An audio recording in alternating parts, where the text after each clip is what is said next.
Nous sommes en 2100 et on vient de créer l'ordinateur le plus puissant de l'histoire. L'ordi connaît seulement les axiomes des mathématiques et de la physique, les axiomes étant des vérités qu'on n'a plus besoin de prouver, comme 2 plus 2 est égal 4, et il connaît les constantes universelles. Il peut donc tout calculer. Tout ce qui est vrai peut être calculé par l'ordinateur si on lui donne assez de temps.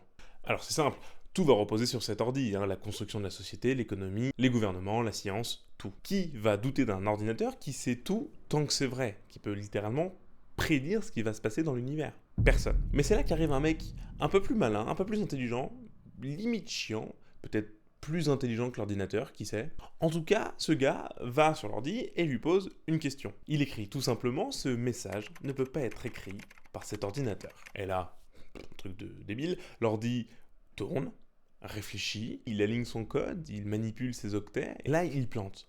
Car si l'ordi affiche ce message, alors il se contredit, car il peut dire exclusivement ce qui est vrai. Si il n'affiche pas le message, ça veut dire que le message est vrai, et donc il devrait l'afficher. Sauf que, comme on vient de le voir, il peut pas. Et là, c'est un peu la panique, parce que le gouvernement, la société, l'économie, la science reposent sur cet ordi, et avec une simple phrase, il plante. Les scientifiques présents dans la salle se disent juste qu'ils ont fait reposer l'intégralité de ce que la civilisation a construit sur quelque chose qui ne marche pas. Étant donné qu'elle leur dit plante avec cette bête question, ça veut dire qu'il y a des vérités qu'on ne peut pas montrer. Et c'est là qu'arrive le premier théorème d'incomplétude qui dit que dans tout système suffisamment puissant, il y a des vérités qu'on ne peut pas prouver. Donc comme je l'ai dit avant, c'est un peu la panique dans la salle, les informaticiens, les scientifiques, les ingénieurs se réunissent, etc. Mais quoi? Comment ça? On a fait reposer l'intégralité de notre société sur un ordi qui marche pas?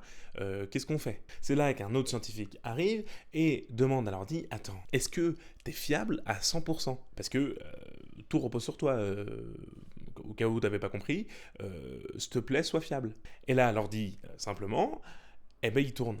Il réfléchit encore, il fait chauffer sa RAM et répond: je ne peux pas répondre à cette question. Car, pour ça, il doit utiliser ses propres règles qu'on lui a données, tous les axiomes et les constantes universelles. Sauf que, il a vu à l'instant qu'elle pouvait être défectueuse, car il ne pouvait pas afficher le message où c'est écrit: tu ne peux pas afficher ce message. Donc, si ces règles sont fausses, ça veut dire que ses preuves aussi, puisque tout repose là-dessus. Et nous arrive donc chaud dans l'assiette le deuxième théorème d'incomplétude. Il dit que tout système ne peut pas prouver sa propre cohérence, à part avec un système plus puissant. Sauf que pour prouver la cohérence de ce système plus puissant, il faudra un système plus puissant, et ce, à l'infini. Donc c'est pas possible. Alors nous sommes au 19e siècle, et les maths sont en train de vivre une révolution silencieuse. On commence à formaliser des choses qui allaient de soi en maths, et arrive Cantor qui met en place la théorie des ensembles, dans les années 1870-1880. L'idée est plutôt simple. Tout objet mathématique peut être décrit comme un ensemble. Les chiffres, les fonctions, la géométrie, ça peut faire partie d'un type d'ensemble. Tout est descriptible comme ça. C'est censé être une sorte de langage universel des mathématiques. Sauf qu'il y a un mec qui vient casser un peu tout ça. Il s'appelle Russell et il amène le paradoxe qui porte son propre nom. Selon Russell, il considère l'ensemble suivant. Attention, c'est un peu chaud. L'ensemble R de tous les ensembles qui ne se contiennent pas eux-mêmes. La question de Russell est simple. R se contient-il lui-même? Oui, R, vu que c'est l'ensemble de tous les ensembles qui ne se contiennent pas eux-mêmes, ne devrait pas se contenir. Donc il se contredit. S'il ne se contient pas, alors il devrait, parce que il fait partie des ensembles qui ne se contiennent pas, donc il devrait faire partie de R. C'est un paradoxe. Et c'est un paradoxe qui émerge de base avec la théorie des ensembles. Et ça c'est pas ouf ça. Parce que ça veut dire que le socle de toutes les maths commence à se fissurer et qu'il n'est pas stable du tout. Pour ceux qui n'ont pas très bien compris l'ensemble R de tous les ensembles qui ne se contiennent pas eux-mêmes, on va faire une analogie simple. Imaginez un coiffeur qui coiffe seulement les gens qui ne se coiffent pas eux-mêmes. Question de Russell, donc là en l'occurrence avec le coiffeur, qui coiffe le coiffeur? Lui-même. Ah bah non, parce que le coiffeur coiffe seulement les gens qui ne se coiffent pas eux-mêmes. Donc il va pas se coiffer lui-même. Bon, alors il se coiffe pas. Bah oui, mais s'il se coiffe pas, il fait partie des gens qui ne se coiffent pas eux-mêmes. Donc il devrait se coiffer. Voilà, on a réinventé les maths. Bref, c'est un paradoxe grave parce qu'il casse la théorie des ensembles. Ce sur quoi reposaient encore une fois toutes les maths de l'époque. Si on construit toutes les maths sur des règles, mais qu'avec ses propres règles on peut détruire ce qu'on a construit, c'est pas ouf. Et ça s'appelle la crise des fondements. Voilà. Mais par chance, il y a un nouveau gars qui arrive, David Hilbert. C'est juste le mathématicien le plus influent de son époque. À l'aube du XXe siècle, il panique pas forcément avec la crise des fondements. Non, il arrive avec une idée plutôt nouvelle, une solution radicale et hyper ambitieuse. Son idée, si le sol se fissure, on détruit tout et on repart de zéro. On reconstruit toutes les maths. Proprement, rigoureusement et définitivement surtout. L'idée centrale, c'est la formalisation. Hilbert veut transformer toutes les maths en un jeu de symboles, tout simplement. On part d'un ensemble fini d'axiomes, donc les axiomes c'est toujours les vérités qu'on n'a plus besoin de prouver, écrits dans un langage précis. On définit des règles de déduction mécanique, on manipule les symboles qui voulaient imbriquer avec ces règles-là, et donc une preuve devient une suite de symboles qu'on peut démontrer mécaniquement. Avec cette idée, on n'a plus besoin de savoir ce que veut dire chaque symbole, on a juste besoin de voir si ça suit les patterns des règles et par conséquent si ça marche. C'est ce qu'on appelle un système formel. Pour créer tout ça, Hilbert impose 3 exigences. La première, c'est la cohérence. Le système doit contenir aucune contradiction. C'est la condition vraiment minimale. Si on peut à la fois prouver P et non P, donc l'inverse de P, il y a une contradiction, donc ça rentre pas dans le système. Sauf que lui, il veut une preuve de cohérence, il veut pas juste dire « on n'a pas trouvé de quoi prouver la contradiction », non, on est sûr qu'elle n'est pas prouvable, la contradiction. Voilà, c'est une vraie preuve. La deuxième exigence, c'est la complétude. Toute affirmation vraie doit être prouvable dans le système. Il ne doit pas exister une seule vérité mathématique qui n'est pas prouvable. Rien que ça. Si c'est vrai, c'est prouvable, si c'est faux, c'est réfutable et ça dégage. Aucune zone grise, aucun angle mort. Et la troisième exigence, c'est la décidabilité. Il doit exister une procédure mécanique pour décider si n'importe quelle affirmation est vraie ou fausse. On applique la même méthode. Pas besoin d'ingéniosité, pas besoin d'un génie, un algorithme simple, une méthode qu'on applique. Point. C'est ce qu'Hilbert appelle l'Entscheidung problème. C'est de l'allemand, je comprends rien. Le problème de la décision en français. Alors pourquoi c'est révolutionnaire? Hilbert ne veut pas colmater les brèches, il veut montrer que les maths sont infaillibles par construction. Genre c'est la base, elle est infaillible. Les maths deviennent donc un édifice que l'on peut construire pierre par pierre, depuis des fondations qui sont absolument solides, sans jamais risquer l'effondrement. C'est très très ambitieux. En 1900, lors du Congrès international des mathématiciens, il lance donc 23 problèmes à résoudre pour le siècle suivant pour alimenter sa théorie, pour que ça marche. Et donc le programme des fondements est au cœur de ces problèmes. Son message, il est optimiste, limite provocateur, wir müssen wissen, wir werden wissen. Nous devons savoir, nous saurons. Derrière ces formalismes, il y a une question qui est presque philosophique. Les maths sont-elles une science parfaite? Depuis les Grecs, les maths sont limite parfaites. On prouve ou on ne prouve pas, il y a des vérités, il y a des choses qui sont fausses et ça se prouve. Et donc la crise des fondements a brisé ça, Hilbert veut le remettre en place. D'une autre manière, mais il veut. La suite, c'est quoi? Le programme est lancé, la communauté scientifique mathématique se met au boulot, mais d'arrache-pied pour faire tout ça, correctement, dans les règles de l'art. On est littéralement à un poil de cul d'avoir la théorie des mathématiques, mais absolue, et c'est fabuleux, parce qu'on est à 2 doigts d'avoir une science exacte sur laquelle tout va reposer. Ça vous rappelle pas un truc? Genre l'intro de la vidéo, avec l'ordinateur qui sait tout, c'est un truc parfait. C'est là que Gödel rentre en scène. Kurt Gödel a 25 ans en 1931. C'est un étudiant autrichien, limite timide, pas du tout célèbre.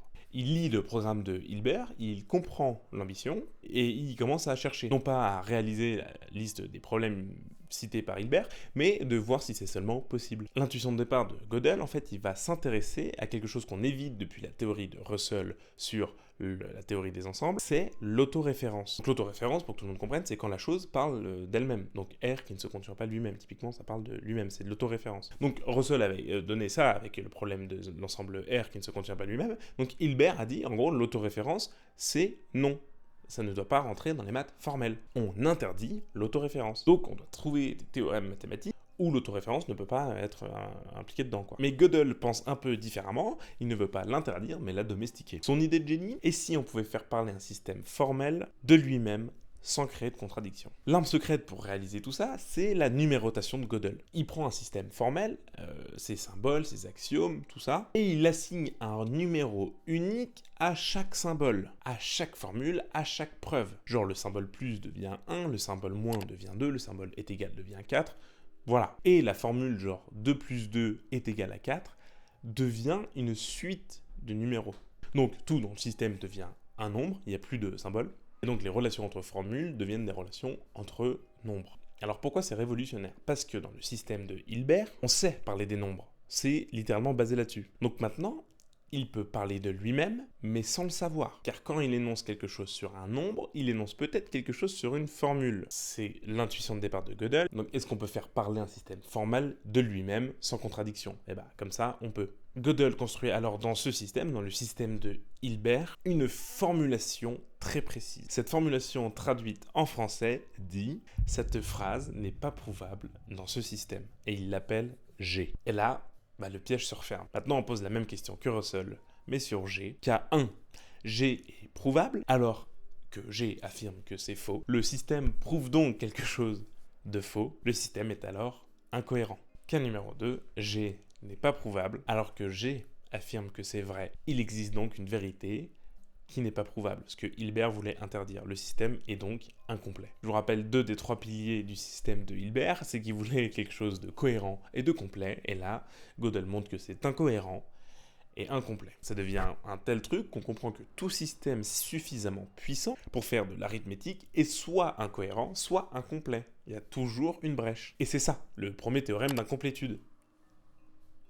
C'est soit incohérent, soit incomplet. Et le deuxième théorème, Hilbert avait une espérance, si le système est incomplet, s'il au moins prouvait sa propre cohérence, eh ben non, toujours pas. Car la cohérence du système est elle-même une affirmation dans le système, comme on l'a vu avec G, et c'est non prouvable depuis l'intérieur. Donc il faut un système encore plus puissant pour prouver la cohérence de ce système. Donc un système ne peut pas prouver lui-même qu'il est cohérent. Deuxième théorème d'incomplétude. Pour faire une autre analogie, c'est comme un juge. Est-ce qu'il peut se juger lui-même? Est-ce qu'il peut être objectif? En fait, non. Il faudrait un autre juge qui le juge. Sauf que pour être sûr que ce juge juge bien, il faudrait un autre juge qui le juge, et ce, à l'infini. Mais alors, sur quoi reposent les maths aujourd'hui? Parce que là, on a vu qu'en gros, tout système était soit incomplet, soit incohérent, donc ça fait un peu peur. Aujourd'hui, les maths reposent sur des axiomes qu'on a appelés ZFC, pour Zermelo-Fraenkel plus axiome du choix. Ce sont les règles du jeu, entre guillemets, acceptées par la communauté scientifique, environ 9 axiomes qui définissent ce qu'est un ensemble et comment on peut les manipuler. Et aujourd'hui, quasiment toutes les maths modernes se reposent là-dessus. Mais Gödel ne pose-t-il pas un problème avec le fait que ce soit incohérent et incomplet? Eh bah si, il pose toujours le même problème sur ZFC, sauf que on l'a accepté. C'est une fatalité, quoi. ZFC ne peut pas prouver qu'il est cohérent et ZFC est incomplet. Voilà. Mais on fait confiance, en fait. C'est là-dessus que tout repose, la confiance. Pas aveuglement, mais pragmatiquement, en fait. ZFC a montré quasiment aucune faille. ZFC n'a produit aucune contradiction. Ça prouve pas qu'il n'en existe pas, hein, mais c'est plutôt rassurant. C'est comme un pont, hein. On peut pas prouver qu'il ne s'effondrera jamais, mais bon, si ça fait 900 ans qu'il tient debout, voilà, c'est bien. La vraie leçon de Gödel, c'est quoi? Ce n'est pas que les maths sont fragiles ou mal faites, c'est qu'elles ont des limites fondamentales et honnêtes, en fait. Les maths ne prétendent plus être une espèce de vérité tombée du ciel, une vérité absolue. Elles sont juste une sorte d'outil construit par des humains grâce à des hypothèses rigoureusement choisies et qui ont l'air de marcher. Mais c'est pas omniscient, quoi. Donc, très schématiquement, avant Gödel, les maths étaient une certitude absolue, mais après Gödel, on sait que c'est des choses qui sont plutôt incertaines. Mais c'est quand même reposé sur un système qu'on a construit le plus rigoureusement possible, et le système est conscient de ses propres limites. C'est une forme d'honnêteté intellectuelle aussi. Le truc, c'est que sur les maths, on a fait reposer énormément de choses. La cryptographie, tous les sites HTTPS, le système des banques, le système bancaire, SEPA, etc. Tout ça marche grâce aux maths. Typiquement, c'est sécurisé par exemple avec des nombres premiers immensément grands qui se multiplient, etc.